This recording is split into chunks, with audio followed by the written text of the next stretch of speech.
облысы тұрғындары. Маңғыстау облыстық қоғамдық коммуникация орталығында жаңа жоба қызықтайым. Сіз дайын болсаңыз, біз бастаймыз. Бүгінгі біздің қонағымыз Пания Сармузина. Мен тек қана мамандықты емес, дәл қазір менің жасым енді 55-ке келеді. Қандай өмір сүрсем, мен оның бәріне Алланың бергеніне шүкіршілік және оны өзім ризам.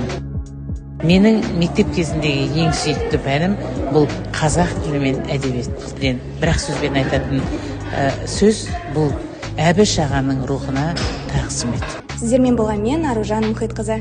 Келесі кездескенше сау болыңыздар.